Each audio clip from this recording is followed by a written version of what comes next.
Merci bien. Je vous salue d'abord. Je salue tout le peuple frère de la République sarde de Guinée. Je souhaite un bon Ramadan à tout ce peuple musulman de Guinée. Un très bon carême à tout le monde.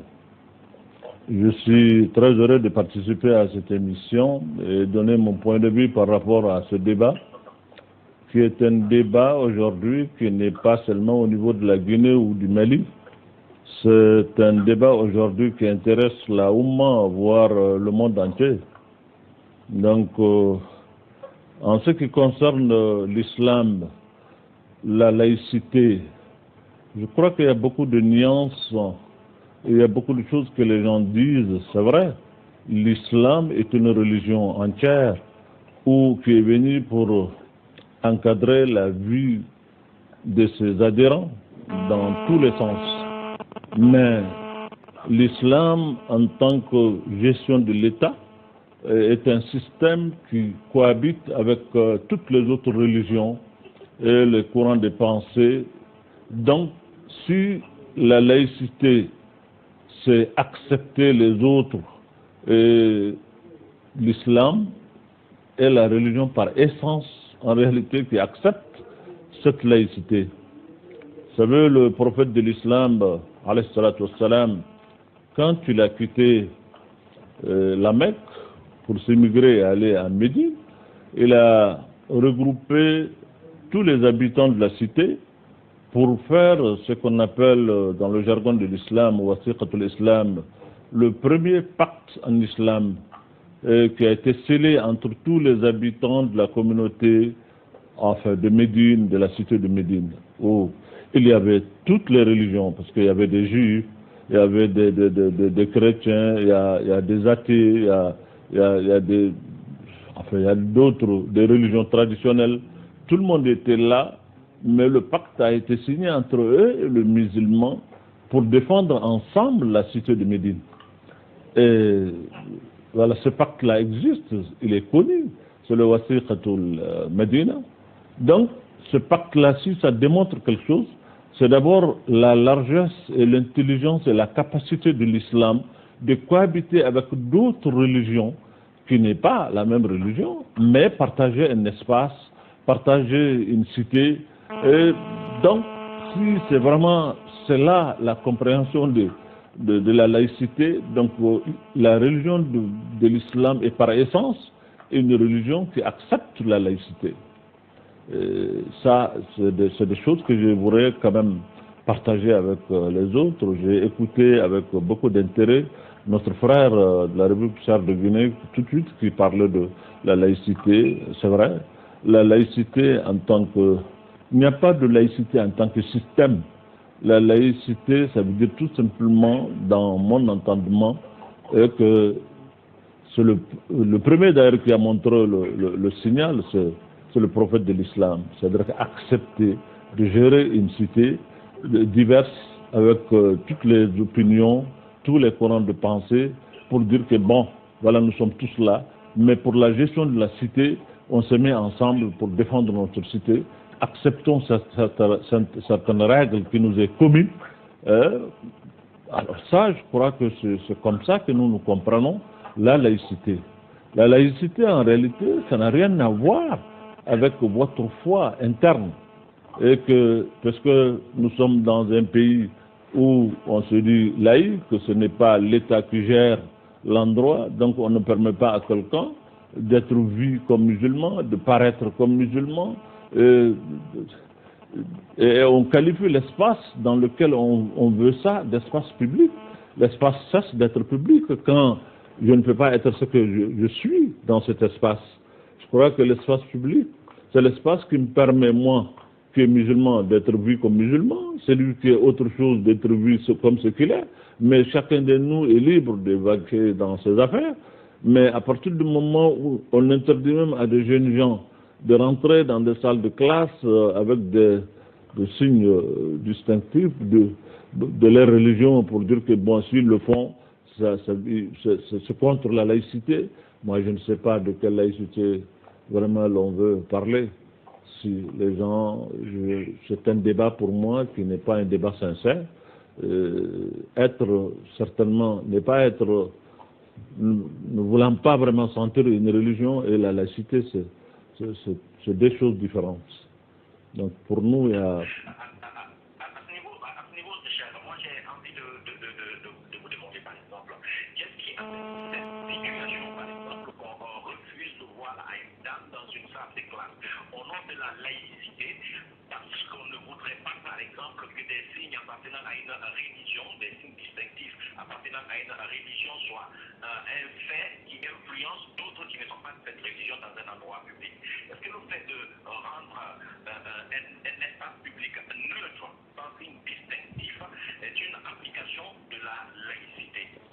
Mais écoutez, l'espace cesse d'être public quand vous voulez le rendre neutre. Mais l'espace, il est public puisque tout un chacun, de par ce qu'il est, il peut être dans cet espace-là et paraître comme il veut. C'est ce qui donne le sens à cet espace pour qu'on le qualifie vraiment de public. À partir du moment où vous ne pouvez pas paraître comme vous êtes, l'espace devient privé, il n'est plus public. Ça veut dire que ça appartient à d'autres qui vous obligent à être ce que vous n'êtes pas. Donc ce n'est pas la laïcité le débat. Ce comportement n'est pas la laïcité. Et ce débat-là n'est pas un débat de la laïcité réelle. La laïcité, c'est surtout donner à chacun l'attitude de rester ce qu'il est, de paraître comme il est. Cette diversité qui fait notre charme et notre beauté à travers ce monde-là. Cette différence-là, on ne peut pas l'ignorer aujourd'hui. Pourquoi vouloir cacher la religion des gens au nom de la laïcité? De quelle laïcité parle-t-on? Mais nous, on ne comprend pas ça. Et nous pensons que c'est un débat inutile. Il y a des gens qui n'aiment pas certainement voir les gens paraître comme des musulmans, ça leur fait mal. Et bon, ils essayent vraiment d'embarquer tout le monde dans ça. Et je crois que c'est un faux débat. C'est un débat qui n'est pas sincère, qui n'est pas réel. L'espace public, ça veut dire que chacun peut paraître dans cet espace comme il est. Voilà. Vous ne pouvez pas accepter à des gens aujourd'hui de sortir dans d'autres contrées. Les gens sortent nus quand ils le veulent. Les gens peuvent sortir tous comme... Et vous pensez que sortir avec des signes religieux, ça veut dire c'est une atteinte vraiment à la laïcité. Mais la laïcité en elle-même n'est pas une religion. Non. La laïcité, c'est tout seulement une pensée qui consiste à faire en sorte que tout le monde puisse vraiment être là, ensemble. Nous avons la gestion commune de l'État qui est là, qui n'est pas faite au nom d'une religion, mais quand même que chacun de nous peut être dans la religion qu'il souhaite. C'est comme ça que nous comprenons vraiment la laïcité et nous pensons réellement qu'aujourd'hui le débat qui se fait ailleurs, bon, que je respecte les gens dans leur opinion, la façon dont ils veulent que leur pays soit géré ou leur espace soit géré, c'est leur liberté, ils sont libres de le faire comme ils veulent. Moi, je n'aime pas vraiment me mêler dans ce débat-là. Alors, si je dois faire un débat, voilà.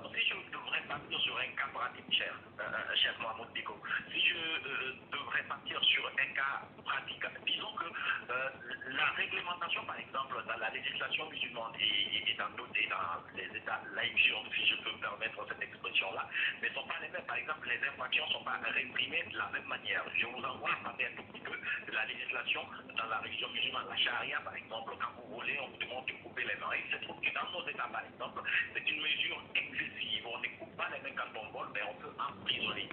Pour un musulman, dans un État comme le Mali, dans un État comme la Guinée, entre ces deux législations, laquelle la personne, le musulman, a la responsabilité de se soumettre? Vous savez, vous vous soumettez à la réglementation qui est en vigueur. Aujourd'hui, ce n'est pas la réglementation musulmane qui est en vigueur dans nos pays. Vous savez, il y a une différence entre ce qu'on appelle l'islam en tant que tel et la charia qui fait partie de la religion, mais qui n'est pas l'essence de l'islam. Vous savez, ils ont posé une question au prophète de l'islam, alayhi salatu wassalam, pour lui poser la question, qu'est-ce que c'est l'islam? Il a répondu, il a donné une réponse qui est claire. الإسلام أن تشهد أن لا إله إلا الله وأن محمد رسول الله وتقيم الصلاة وتؤتي الزكاة وتصوم رمضان وتحج البيت. Point. quand on lui a posé la question, le prophète de l'islam, qu'est-ce que c'est l'islam? C'est lui qui l'a envoyé, c'est lui qui connaît, c'est lui qui sait, c'est lui qui enseigne. C'est à lui qu'on a posé la question, qu'est-ce que c'est l'islam? Il a donné une réponse qui est claire. Il dit l'islam, c'est 5 choses qui constituent aujourd'hui les 5 piliers de l'islam. C'est ça l'islam. L'islam, c'est attester d'abord qu'il n'y a pas de divinité qu'Allah, que le prophète Mohammed est un envoyé de Dieu. C'est le premier pilier. Ensuite, faire la prière, donner l'aumône, faire le jeûne et aller en pèlerinage. C'est les 5 piliers de l'islam. C'est ce que le prophète a donné comme réponse quand on lui a posé la question, qu'est-ce que c'est l'islam?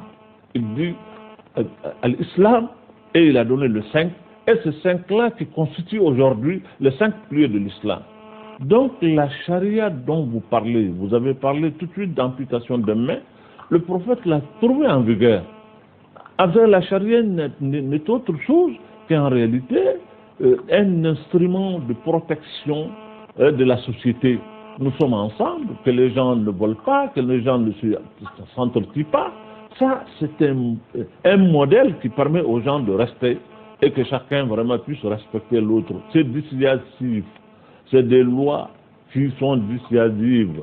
Ce ne sont pas des choses vraiment qui sont là, qu'il faut appliquer coûte que coûte, parce qu'on les fait. C'est des choses aussi qu'on applique exceptionnellement. Et le prophète de l'islam, quand il est venu, les gens dont les mains ont été amputées et connues, on peut le citer sur le doigt de la main. Les gens qui ont été lapidés, c'est quelques cas. Donc c'est des lois qui sont dissuasives. En réalité, c'est pour permettre à cette société de se respecter, de vivre ensemble. Mais l'islam, quand il y a une situation qui permet à ces délits et ces comportements-là d'être répréhendés sans ce que l'islam a dit, mais que les gens peuvent faire aussi leur islam sans problème, le problème ne se pose pas aujourd'hui en termes de qu'est-ce qu'il faut appliquer, qu'est-ce qu'il ne faut pas appliquer. Nous sommes dans des pays hérités d'un système qui n'est pas le nôtre, mais dans lequel on est obligé de trouver des voies et moyens pour vivre notre religion, vivre notre foi, mais aussi les lois qu'on nous a léguées ici, si ça permet que les sociétés vraiment aillent sans air entre nous-mêmes et que nous puissions vivre en paix et que chacun peut pratiquer sa foi sans problème. Alors où est le problème dans ça? Il n'y a pas de problème. Il n'y a pas de débat. Imam de la mosquée Salam de Badalabougou, c'est au Mali. Alors je reviens toujours sur la question de la législation pour un musulman, Imam Diko. Est-ce qu'un musulman pourrait accepter dans un État laïque comme les nôtres par exemple, qu'on lui applique une loi qui pourrait être contraire à la réglementation islamique par exemple?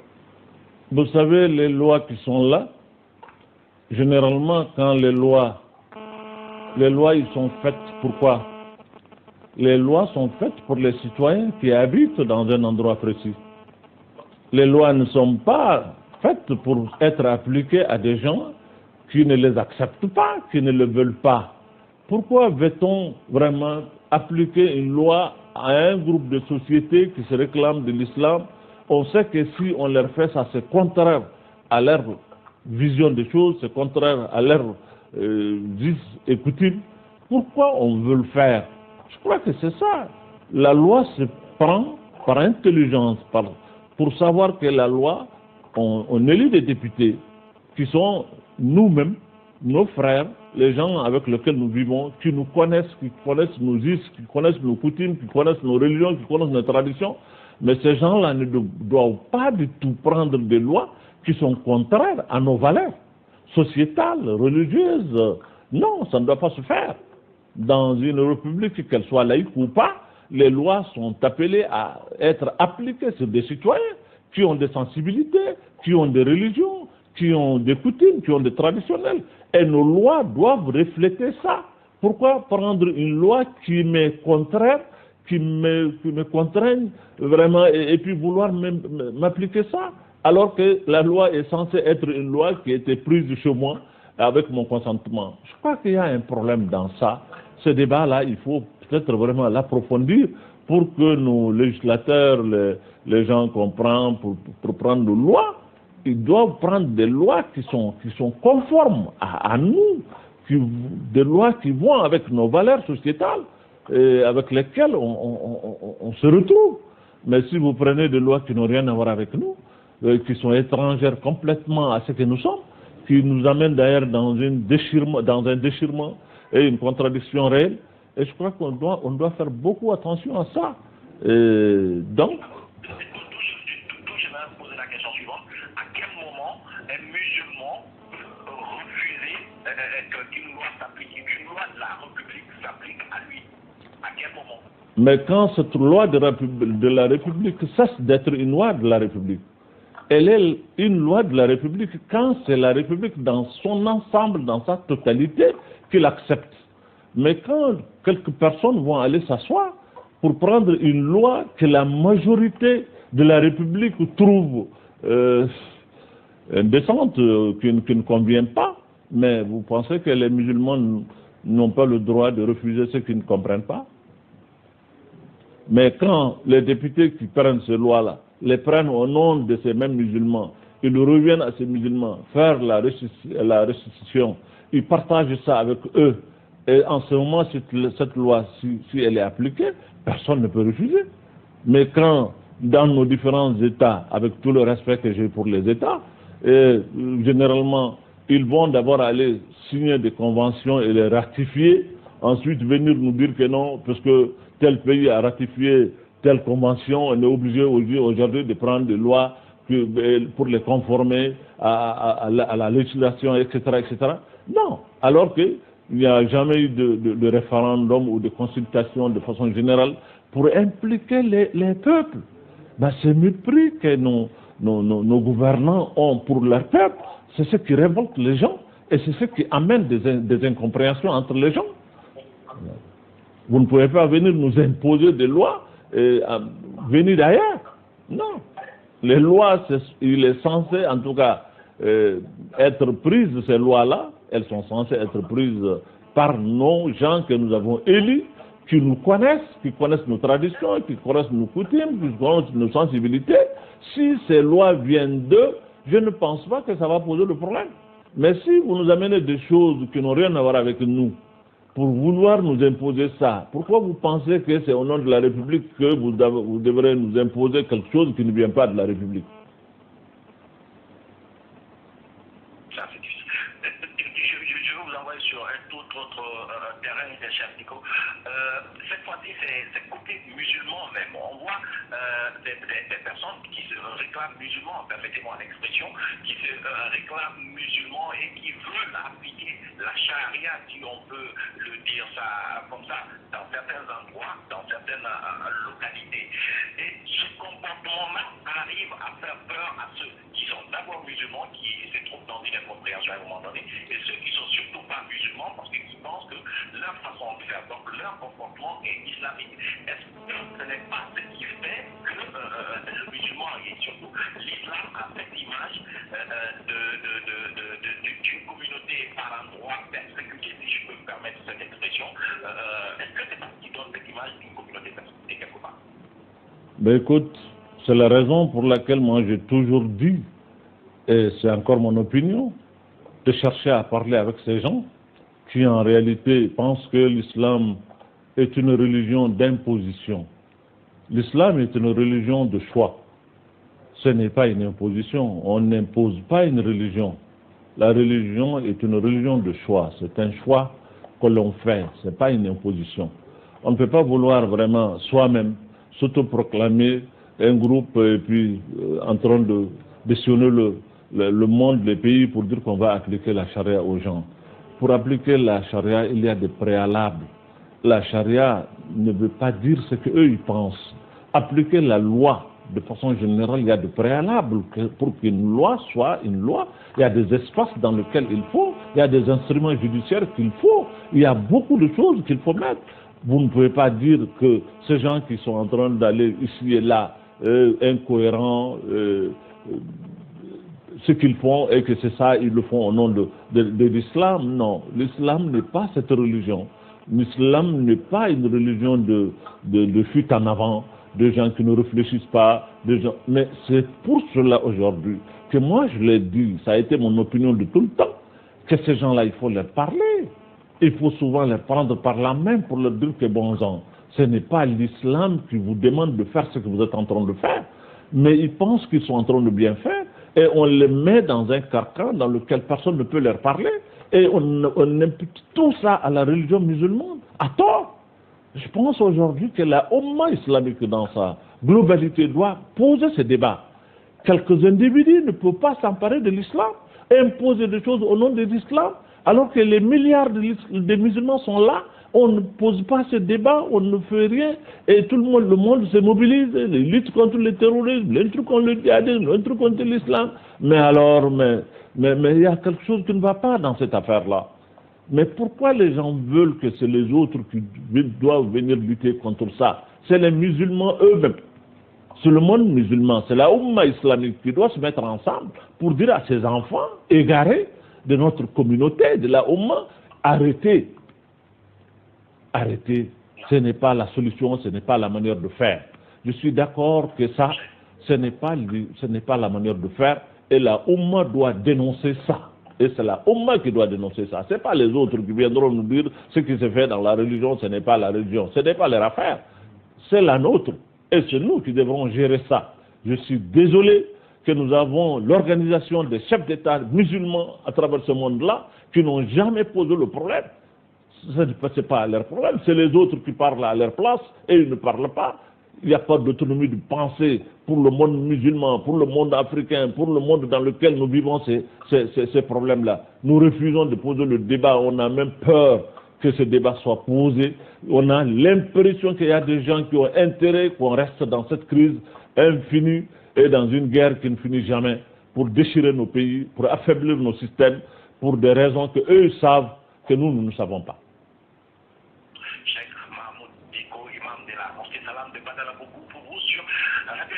TV dans l'émission Parler Islam. Alors, beaucoup maintenant, directeur de l'Assemblée de la jeunesse musulmane, de l'Assemblée mondiale de la jeunesse musulmane en Guinée, et poser des questions. Docteur.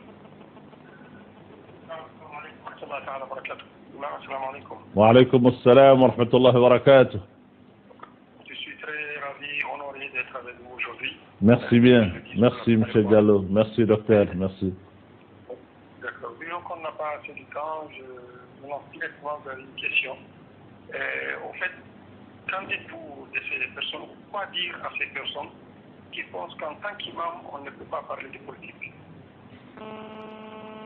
Ben, je ne sais pas quelle définition ces personnes-là font de l'imam. Qu'est-ce que c'est un imam? Il faut leur poser la question. Et qu'est-ce que c'est la politique?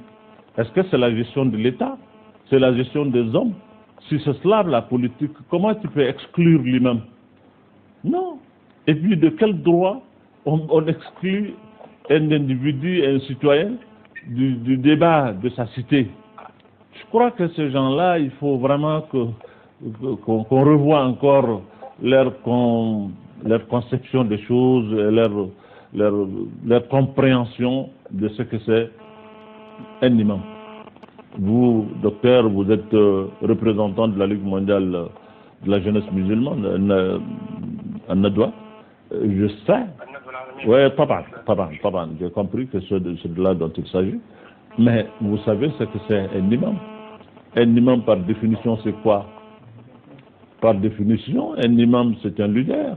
Un leader, c'est un leader d'opinion. C'est quelqu'un qui dirige la prière, mais pas seulement la prière. Et si on pense que l'imam, c'est diriger la prière, point, ça s'arrête là, et qu'on doit rester dans les mosquées et ne jamais parler en dehors de la mosquée, mais ça, c'est vraiment comprendre la chose de façon simpliste. Et je crois que la fonction de l'imam va au-delà de cela.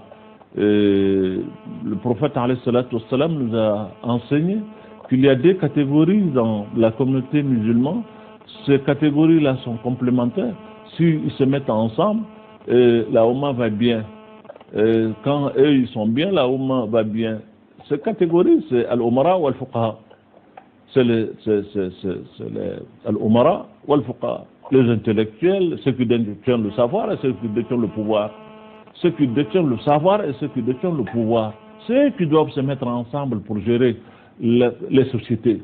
Vous ne pouvez pas exclure les gens qui sont tous les vendredis et tous les jours presque en contact quotidien avec les gens. Vous voulez que les gens adhèrent à une cause ou comprennent quelque chose sans partager avec eux. Vous avez la gestion commune ensemble. Et aujourd'hui, il y a une contradiction dans nos sociétés. Vous voulez que les politiques gèrent les hommes et les imams aussi gèrent les hommes, mais qu'ils ne se parlent jamais, qu'ils ne se comprennent pas, qu'on ne se retrouve pas, alors que nous partageons la même chose que la gestion des hommes. Je crois qu'aujourd'hui, nous avons intérêt tous à parler ensemble et à regarder vers la même direction pour qu'aujourd'hui nos sociétés puissent vraiment sortir de l'impasse. Donc, penser que quelqu'un s'appelle imam, ou bien il est qualifié de l'imam, ou je sais pas, évêque, ou je sais pas, prêtre, il faut pas qu'il parle de sa société. Ah non, c'est vraiment une compréhension, une lecture de choses qui est peut-être qui date d'une époque qui est révolue. Et il faut le comprendre. Et je comprends aussi l'attitude des gens qui sont des sortants des écoles, qui ont eu en réalité à combattre ces choses-là, parce que, bon, tout le monde sait comment ces révolutions et autres là sont venues en 1700. C'est ce que l'Église, pour parler de religion, avait un rôle prépondérant dans la gestion des cités. Il y a eu une révolution qui a exclu les hommes de foi dans la gestion des cités, mais ça ne peut pas rester quelque chose qui va rester éternellement, et que ces hommes-là ne doivent pas du tout parler de ça. Mais ils le font tous les jours, même aujourd'hui. Tous les hommes de foi à travers le monde qui sont là, qui sont influents, qui sont connus, mais ils ne parlent que de politique. Je suis désolé. Voilà, donc je pense bien que c'est la question juridique. Un dernier mot, mon cher imam. Oui, oui. Je pour vous déclarer que je vous aime en Allah. Merci, Allah. Masha'Allah. Vraiment. Moi, je vous poserai encore une question. Imam, on sait que dans une république, on parle souvent de citoyens. La république parle d'abord de citoyens avant de parler de musulmans, de chrétiens, ainsi de suite.